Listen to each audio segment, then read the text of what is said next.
안녕하세요, 둘리쌤입니다. 자, 오늘은 3단원 물체의 속력 9번째 시간으로 함께 공부해 볼 텐데요. 오늘 함께 공부할 문제는 관찰자에 따라 물체의 속력은 어떻게 달라지는지에 대해서 공부해 보도록 하겠습니다. 교과서 124쪽부터 127쪽까지의 내용입니다. 여러분들 먼저 124쪽부터 125쪽까지 살펴보면은 이제 지동설과 천동설에 대해서 나와 있죠? 한번 읽어보고 오늘 공부할 문제를 한번 들어가 볼 건데요. 간략하게 한번 정리해 보면은 먼 옛날 사람들은 태양, 달, 행성들이 지구 주위를 돌고 있고 우리가 살고 있는 지구는 우주의 중심이기 때문에 움직이지 않는다라는 생각을 했다고 하죠. 자, 이것을 천동설이라고 믿었습니다. 하지만 시간이 지나면서 과학이 발달하고 사람들이 그게 아니다 라는 것을 알게 됐죠. 자, 그래서 우리가 살고 있는 지구도 마찬가지로 다른 행성들처럼 어디를 중심으로 돌고 있냐면은 태양을 중심으로 태양 주위를 돌고 있다라는 지동설을 주장하게 됩니다. 자, 하지만 천동설을 주장하는 학자들은 지동설을 주장하는 학자들에게 믿을 수 없다라고 하면서 여러 가지 질문을 하는데 그 질문 중에서 만약에 지구가 태양 주위를 돌면서 빠르게 자전 운동을 한다면은 지구에 있는 사람들이 왜 그 빠른 그 한 바퀴 도는 것을 느끼지 못하느냐라는 질문을 했다고 하죠. 자, 그런데 이 지동설을 주장하는 학자들이 그것에 대해서 답을 잘 못했습니다. 그러다가 17세기에 이탈리아 과학자 갈릴레이가 이거에 대한 설명을 했죠. 뭐라고 말했냐면은 물체의 운동은 관찰자의 운동 상태에 따라서 다르게 보인다. 관찰자와 물체가 같은 방향과 같은 속력으로 운동하고 있을 때 관찰자는 물체의 운동을 느낄 수 없어 마치 정지 상태에 있는 것처럼 보인다라고 말을 하게 됩니다. 자, 이것을 상대 운동이라고 말을 하고 있는데요. 여러분들도 아마 이런 경험을 해본 적이 있을 겁니다. 여러분들 신호등 앞에서 차들이 지나가다니는 걸 보면 상당히 빠르게 차가 지나가죠. 차들은 상당히 빠르게 지나갑니다. 그런데 혹시 여러분들 고속도로를 부모님과 함께 자동차를 타고 가본 경험이 있나요? 자, 이때 한번 창밖을 보면은 여러분들이 바라봤을 때 밖에 있는 차들이 상당히 느리게 가는 것처럼 보입니다. 나도 앞으로 빨리 가고 또 옆에 있는 차도 빨리 가지만 내가 창밖으로 봤을 때는 차들이 상당히 느리게 가는 것처럼 보입니다. 자, 이게 바로 상대 운동이죠. 밖에서 봤을 때는 내가 길 위에 서서 봤을 때는 자동차들이 상당히 빠르게 움직이지만 나도 빠르게 움직이는 상태에서 다른 차들을 보게 되면은 정지한 것처럼 또는 느리게 가는 것처럼 보이는 게 바로 상대 운동이라고 우리가 생각해 볼 수 있을 것 같아요. 자, 여러분들 이 내용을 우리 한번 126쪽, 127쪽에서 한번 살펴볼 텐데요. 두 명의 경찰관이 승용차와 화물차의 그 속력을 한번 살펴보는 겁니다. 먼저 땅 위에 있는 경찰관이 화물차와 그 다음 승용차의 속력을 한번 측정해 볼 거고요. 그 다음 경찰차를 타고 달리는 경찰차 안에 경찰관이 화물차와 승용차의 속력을 한번 측정해 볼 겁니다. 먼저 첫 번째 그림 한번 볼까요? 0초일 때고요. 0초일 때 보면은 화물차, 경찰차, 승용차 순으로 이런 식으로 위치를 하고 있습니다. 그 다음 두 번째 그림은 5초 후고요. 5초가 지난 상태에서 보면은 여기 서 있는 경찰관이 있고요. 그 다음 화물차, 경찰차, 그 다음 승용차 이런 식으로 위치가 변했습니다. 자, 우리 이거 한번 같이 알아보도록 할게요. 먼저 두 관찰자의 속력부터 한번 알아볼게요. 땅 위에 서 있는 경찰은 움직이지 않으니까 시간이 지나도 이동거리는 없습니다. 그래서 속력은 빵이 되겠죠. 0이 되겠죠.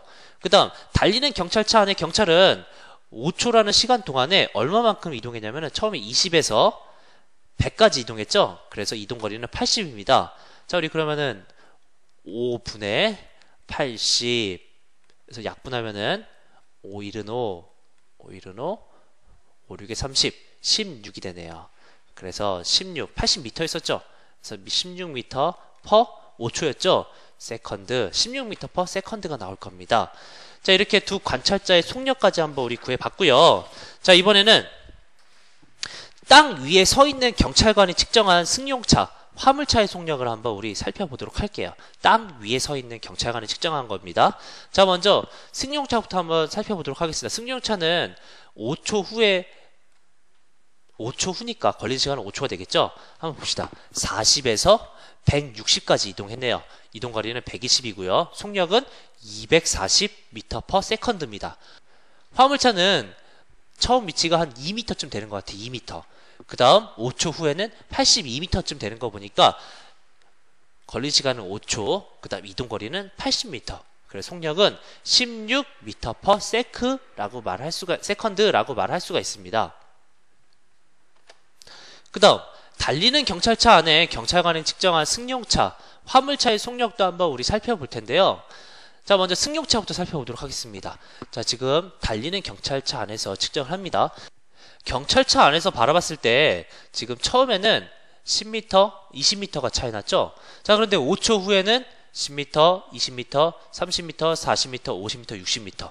60m가 차이가 났습니다. 결국에 이동한 거리는 40m가 되겠죠? 처음에 20m 차이 났었고 5초 후에는 60m 차이 나니까 40m를 이동한 것처럼 보일 겁니다. 속력은 8m/s가 되겠죠? 그 다음 화물차는 지금 경찰차 뒤쪽에 있죠? 한 10m, 그 다음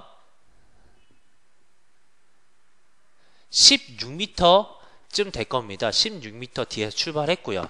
그 다음 5초 후에는 10m, 마찬가지 16m. 거리 차이가 나지 않아요.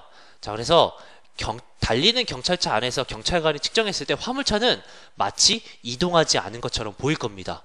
왜냐하면 계속 똑같은 위치에 있으니까. 처음에도 16m 뒤에 있었고요. 그 다음 5초 후에도 16m 뒤에 있으니까 5초가 지났지만 아마 똑같은 거리에 있는 것처럼 보일 겁니다. 자, 그래서 속력은 5초 분에 이동한 거리가 0이니까 당연히 0이 나오겠죠.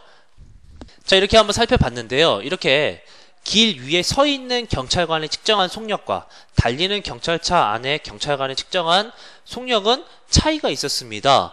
자, 이게 바로 상대 운동입니다. 물체의 운동은 관찰자의 운동 상태에 따라서 한 명의 경찰관은 서 있었고요. 그 다음 한 명의 경찰관은 달리는 경찰차 안에 있었죠. 이렇게 관찰자의 운동 상태에 따라서 다르게 보인다라는 거.